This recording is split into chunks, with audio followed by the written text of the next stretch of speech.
నమస్తే, welcome to Telugu రాజ్యం. ప్రస్తుతం మనతో పాటు ఉన్నారు చెల్సాని శ్రీనివాస్ గారు ఉన్నారు. సార్ నమస్కారం. సార్ నమస్కారం, అందరికీ నమస్కారం. సార్, ముఖ్యంగా నిన్న జగన్మోహన్ రెడ్డి సత్తెనపల్లి టూర్ ని ఎట్లా చూస్తారు? ఆ టూర్ ఏంటి, అందులో ఆ ఫ్లకార్డులు ఏంటి, ఆ ఫ్లకార్డులలో ఉన్న రాతలు ఏంటి? చంపుతాం, నరుకుతాం అన్న రాతలు ఇప్పుడు రాష్ట్ర వ్యాప్తంగా చర్చనీయాంశమైన పరిస్థితి. సో మీరు కూడా పొద్దున ఫేస్బుక్ లో కూడా ట్వీట్ చేయడం జరిగింది. అసలు ఆ ఫ్లకార్డు పట్టుకున్న వ్యక్తి టీడీపీకి సంబంధించిన కార్యకర్త అని చెప్పేసి కూడా వార్తలు వస్తున్న పరిస్థితి. ఎట్లా చూస్తారు సార్ ఈ రాతలు, ఈ ఫ్లకార్డుల గోలను ఎట్లా చూస్తారు? చంద్రబాబు నాయుడు, లోకేష్ గారు కానీ సరే, వాళ్ళు రాజకీయ కూడా విద్యార్థి యువజనులు మేము విభజన హామీల సాధన సమితి, ఏఎస్ఎఫ్, ఎస్ఎఫ్ఐ, మిగతా సంస్థలు, పిడిఎస్యు, ఒకసారి ఎన్ఎస్సీ కూడా వచ్చింది. వీళ్ళందరూ హిందూపురం నుంచి ఇచ్చాపురం యాత్రలు పెడితే అడ్డంగా ఆపేసింది. రాష్ట్ర ప్రభుత్వం దిక్కుమాలి జీవో నెంబర్ 2 తీసుకొచ్చింది, దాన్ని తలబెట్టం కూడా. ఆఖరికి దాని మీద కోర్టుకెళ్తే ఎంత పత్రికలు రాయాలి. లోకేష్ గారికి, జగన్ గారికి ఇబ్బంది అయితే రాస్తారు, వాళ్ళ కుటుంబాలకు ఇబ్బంది అయితే రాస్తారు. సామాన్యులు మిగతా వాళ్ళని ప్రోత్సహిస్తాను పట్టించుకోవచ్చు. ఇంతకు ముందు కూడా ఎందుకు చెప్పదలుచుకున్నా అంటే, సరే మేము కోర్టుకు వెళ్ళాం, ఎవరెవరికి పేర్లు వేశారు, మా విద్యార్థి నాయకులు కోర్టుకు వెళ్ళి ఆర్డర్ తీసుకొచ్చారు. ఇవాళ ఒక అడ్డుకుంటాం ప్రజాస్వామ్యంగా మేము వ్యవసాయ విధానాన్ని పాల్పడడం, అసలు అసభ్యంగా నుంచి అనుచితంగా కూడా మాట్లాడడం ఇవాళ మీద వ్యక్తిగత విధానంగా మాట్లాడడం, ఆంధ్రప్రదేశ్ దేశ తెలుగు జాతి హక్కుల కోసం పరుషంగా కూడా మాట్లాడచ్చు. బట్ ఇవాళ ఆ రోజు లోకేష్ గారిని అడ్డుకున్నాను చూసినట్టు, మమ్మల్ని అడ్డుకున్నా చూసినట్టు ఇవాళ జగన్మోహన్ రెడ్డి గారి యాత్ర కూడా అడ్డంకులు క్రియేట్ చేశారు. ఫస్ట్ ఆఫ్ ఆల్ చెప్తాను, అది సరికాదు. సెకండ్ పాయింట్ ఏదైతే ఉందో, ఇవాళ ఒకళ్ళు పట్టుకున్నారో చాలా మంది కనపడుతున్నాయి అక్కడ, చాలా కనపడుతున్నాయి అక్కడ.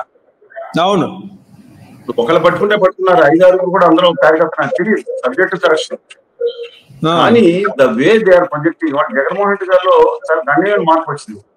2019 ఎన్నికల ముందు నేషనల్ ఎలక్షన్ కమిషన్ ముందు నుంచుని ఒక కులం మీద ఆరోపణ చేశారు. 37.5 మంది ఒక డిఎస్సీలో ఏదో మొత్తం 35.5 మంది అని ఏదో, వాస్తవానికి ఇద్దరే ఉన్నారు అని చెప్పి వాళ్ళు వివరించింది. రాష్ట్ర అధికార ప్రభుత్వం ఆ రోజు వివరించింది. అలాంటి వాళ్ళ మార్చి అయినా కుల ప్రకారం మాట్లాడుకుని వచ్చారు. ఆయనలో ఒక కక్షాదింపు వైఖరి ఉందనుకునే వైఖరి నుంచి వాళ్ళ వేరే రకమైన వైఖరి. కానీ ఈ విధమైన ఆయన పెట్టించారని నేను అనుకోను. కానీ ఈ విధమైన దుర్మార్గమైన ఇది ఒకవేళ మీరన్నారు తెలుగుదేశం నాకు తెలియదండి, కానీ ఒకళ్ళు పెడతారు. ఎన్ని మంది యాత్రలోకి వస్తారా? ఎలాంటి చర్యలు ఎవరు చేపట్టినా అది తెలుగుదేశం వాళ్ళు అయితే గనక, పార్టీ వాళ్ళు చెప్తారంటే పార్టీ వాళ్ళు ఎవరైతే చేయించారో ఖచ్చితంగా అతి తీవ్రమైన చర్యలు తీసుకోవాలి. మామూలుగా హింసావాదం అది వైఎస్ఆర్ కాంగ్రెస్ పార్టీ వాళ్ళు చెప్పిన అత్యంత దుర్మార్గానికి, తీవ్రవాదానికి, రాష్ట్రం అశాంతి నేర్పడానికి ఎవరైనా సరే ముందర కఠినమైన చర్యలు తీసుకోవాలి. నరుగుతారా? ఈ రాష్ట్రంలో ఎట్లా కనపడుతుంది? అందువల్ల నేను ఒకటి చెప్తున్నా, అబ్సల్యూట్ గా రాంగ్ అది. అది మంచి పద్ధతి కాదని చెప్పి నేను మనం చేస్తున్నాను. అబ్సల్యూట్లీ రాంగ్ అండి. ఎవరు సిస్టమ్ చేస్తున్నారు? ఇప్పుడు జగన్మోహన్ రెడ్డి గారు కూడా ఆయన పరిపాలన వచ్చినప్పుడు 9 నవ రత్నాల్లో 1-2 మినహా మిగతా చేసుకుంటూ వచ్చారు. గ్రామ సచివాలయాలు లాంటి మంచి పని ప్రవేశపెట్టారు, మంచి పని చేశారు. అవును, కానీ కక్ష సాధన మీద వెళ్ళిపోవటం,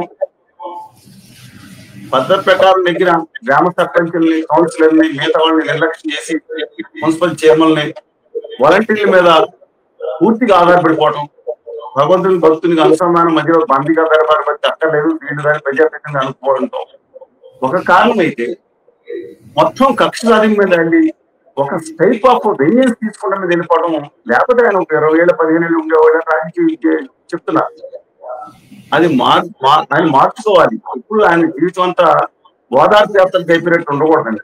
అబ్సల్యూట్ గా అది ఆలోచించుకోవాలండి. ఓదార్పు వాడు బాధపడితే, ఇప్పుడు దీని మీద వైఎస్ షర్మిల గారు టైప్ పని వచ్చేస్తారు. ఎప్పుడైతే జగన్ గారు రేజ్ అవుతున్నారు, ఈవిడ వచ్చేస్తారు. ఒక పక్కన మనకి హోదా అంటారు, ఇప్పుడు వచ్చిన తర్వాత రాష్ట్రం ఇలా అయిపోయిందండి. పూర్వం రఘువీరెడ్డి గారు లేకపోతే మన సాక్షి శైలవతి గారు ఉన్నప్పుడు చాలా తక్కువ ఉండేవారు. కాంగ్రెస్ పార్టీ కలిసి పని చేసాం. ఈవిడ వచ్చిన తర్వాత ఎక్కడ లేని అహంకారం, రాష్ట్రానికి సంబంధం లేదు అనుకునే సంబంధం లేదని చెప్పింది ఆవిడ. పక్క రాష్ట్రంతో నాకు సంబంధం, తొక్కలో తోటకూర అలా సంబంధం నాకు తెలంగాణలో పుట్టాను, ఇక్కడే పెరిగాను, ఇక్కడే పెళ్లి చేస్తాను, ఇక్కడే పిల్లలు చచ్చిపోయాను కూడా ఇక్కడే. నాగరికత సంబంధించి చచ్చిపోతున్నా జనం పట్టించుకోలేదు. అది అనేది సాంస్కృతిక పట్టాలు జనాలు పట్టించుకోలేదు అనేది అక్కడ నానుడి. ఇవాళ నైతిక వచ్చేసి విమర్శలు చేయడానికి వచ్చేస్తారు. నేను అన్నాను అసలు నాకు అర్థం కాదు, ఎప్పుడు ఉంటుందో అప్పుడు వచ్చేస్తారని. సరే ఆవిడ ఎజెండా ఏముందనేది పక్కన పెట్టండి, గౌరవనీయురాలు ఆవిడ చట్టం రాజశేఖర రెడ్డి గారి ఆస్తుల కోసం కాంగ్రెస్ పార్టీ భవన్లో కూర్చుని ఆస్తులు సెటిల్ చేసుకోవచ్చు కదా. ఆస్తులు సెటిల్ చేసుకుంటే వాళ్ళకి మనకి ఆంధ్రప్రదేశ్ పట్టేదా? ఈవిడ సుభాష్ గౌరవనీయురాలు సుభాష్ రాష్ట్రం పని పెట్టింది కాదు. సరే, coming back to your point, ఈ ఆంధ్రప్రదేశ్ లో దయచేసి రాజకీయ నాయకులు గుర్తుంచుకోవాల్సింది డైవర్షన్ పాలిటిక్స్ నడుస్తున్నాయి. ఇవాళ ఆంధ్రప్రదేశ్ ప్రస్తుత ప్రభుత్వం కూడా తన హామీలు నెరవేర్చడానికి శక్తివంతం లేకుండా ప్రయత్నిస్తుంది. కొన్ని నెరవేర్చడానికి చాలా కష్టం ఉంది, ఎందుకంటే ఇవాళ ఉన్న పరిస్థితి ప్రకారం ఉంది. అందుకనే అసలు సోయి తెచ్చుకునే హామీ తెచ్చుకోవాలి, కానీ ఓ ప్రయత్నం చేస్తా ఉంది. ఇవాళ ముఖ్యమైన కానీ రాష్ట్రం నిలబడాలంటే ఇన్సెంటివ్స్ విభజన హామీలు రావాలి 100%. గుజరాత్ గద్దలాగా కొంతమంది తగ్గిపోతున్నారు. ఆంధ్రప్రదేశ్ హక్కుగా రావాల్సింది హక్కు లేకుండా దాన్ని కాన్సన్ట్రేషన్ చేయాలి. అలాగే ఏదో మనకి ప్రయత్నిస్తామంటే అస్సాంలోనో లేకపోతే ఎక్కడో వచ్చినట్టు 4-5 ఇండస్ట్రీలో 10 ఇండస్ట్రీలో వస్తాయి, ఇది వస్తాను కాదు. విభజన హామీలో ఇన్సెంటివ్ తెచ్చుకుంటే 10-15 లక్షల మంది యువత ఇండస్ట్రీస్ లో అవుతారు. ఒక్కొక్కరు 10 మందికి ఉద్యోగం దమ్ము కెపాసిటీ మా యువత ఉంది. అంతే తప్ప అలాంటి యువతకి తీసుకురావడం మానేసి మీరు యాక్సిడెంట్ చేయండి, యాక్సిడెంట్ల తర్వాత స్టంట్ స్కూల్స్ పెట్టాలి, ఇక్కడ ఉపాధి అయినంత వరకు స్టంట్ స్కూల్స్ పెట్టాలి. ఆంధ్రప్రదేశ్ యువతకి ఇంకా అదే పని అండి. అక్కడ 70 లక్షల కోటి మంది యువతకి దమ్ముని పనిచేసే యువతలో ఉన్నారు, వాళ్ళకి స్టంట్ స్కూల్స్ పెట్టాలా, లేదా సినిమాకి చొక్కాలు దించుకోవాలి, ఉపాధి లేదు కాబట్టి. ఇదే మనం అడ్వైస్ చేసేది. అందువల్ల ఈ ప్రస్తుత ప్రభుత్వం కూడా దీని మీద విభజన హామీల మీద ఈశాన్య రాష్ట్రాలు 2025 వరకు ఇన్సెంటివ్స్ వస్తున్నాయి, ప్రత్యేక హోదా వచ్చి ఇన్సెంటివ్స్. అది తెలియని అపక్షులు, ఆంధ్ర ద్రోహులు, వినాశకారులు, నీతులు మాట్లాడుతున్నారు, విభజన హామీలు చేస్తారు. అందుకని దయచేసి రాష్ట్ర ప్రభుత్వం అలాంటి వాళ్ళు వాళ్ళని పట్టించుకోకుండా విభజన హామీ మీద కాన్సన్ట్రేషన్ ఇచ్చింది. ఈ కక్షాది మీద కూడా మళ్ళీ చెప్తాను, రెడ్ బుక్ అనుకోండి లేదనుకోండి, నేను అన్యాయంగా తన తల్లిని తిట్టడానికి లోకేష్ గారు 100 మంది మీద చర్యలు తీసుకోవడానికి నేను ఖచ్చితంగా చర్యలు తీసుకున్నాను, సమర్థిస్తున్నాను చట్ట ప్రకారం. క్వశ్చన్ లేదండి, ఏ తల్లి ఎవరికన్నా తల్లి గొప్పదే, అలా మాట్లాడే ఎవరన్నా సరే ఇంకొకరైనా సరే. అలాగే ఈ రాష్ట్ర ప్రభుత్వం ఉన్నాళ్ళు కూడా కొంతమంది గౌరవనీయ హోదా ఉన్నారు కూడా. ఆ రోజు భారతీయ గారి గురించి మాట్లాడారు, గంగిరెడ్డి గారి గురించి మాట్లాడారు తప్పుగా. ఎవరు మాట్లాడటానికి మంచిది కాదండి వాళ్ళు. ఇటువంటి దిగజారు సిక్కు లజ్జ ఉంటే ఈ మగ మహారాజులుగా ఫీల్ అయ్యే కొంతమంది రాజకీయ నాయకులు మహిళల పేరు తీసుకొచ్చి మాట్లాడుకుంటారు. ధైర్యం వాళ్ళు చూసుకోవాలి.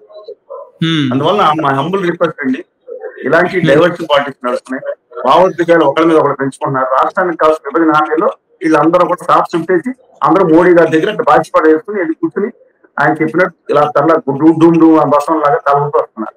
ఇది అన్ఫార్చునేట్. ఇవాళ జరిగిన సత్యపల్లిలో జరిగిన సంఘటన కానీ, మొన్న జరిగిన సంఘటన కానీ, లేదా ఇంకోటి సంఘటన కానీ ఏది జరిగినా వీళ్ళు డైవర్షన్ పాలిటిక్స్ ఎక్కువగా ఉందని నా వ్యక్తిగతమైన అభిప్రాయం అండి. అక్కడ రైతు సమస్యలు వాటి మీద దృష్టి పెట్టాల్సి పోయి దీని మీద ఇప్పుడు మీరు చర్చకునే వాళ్ళు పెట్టారు. గొడవ జరిగితే జరగకపోతే తెచ్చి ఉండేవారు కాదు కదా. సరే, మీరు నాకు అవకాశం ఇచ్చారు ఏంటంటే ఈ సమస్యల మీద మాట్లాడే అవకాశం. అందువల్ల ప్రజలు దాటి ఎమోషన్స్ భావోద్వేగాలు వచ్చకుంటారు, పద్ధతి మాత్రం మంచిది కాదు. నిజంగా అక్కడ కనుక ఆ చర్య అక్కడ పెట్టి వాళ్ళు ఉంటే ఏదైతే పోస్టర్లు ఆ ప్లకార్డులు వాళ్ళ మీద కఠినమైన చర్య తీసుకోవాలి. నేను అక్కడ దేశ రాజకీయాలు 75 సంవత్సరాలు చూస్తున్నామండి.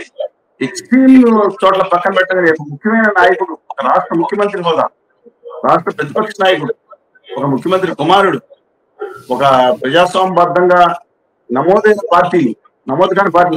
పార్టీని నడిపిస్తున్న సభలో ఇలా జరగడం అనేది నరుకుతాం, చంపుతాం చెప్పి ఒక మత తీవ్రవాదులు, కులతత్వ హింసావాదులు, ఉప ప్రాంతీయ విద్వేషకారులు ఎక్కడో సంవత్సరాలకు అక్కడక్కడ చేస్తుంటే కానీ ఒక పార్టీ ఆర్గనైజింగ్ పార్టీ విషయంలో మాత్రం ఇలా జరిగిన దాఖలాగా నాకు రాలేదండి.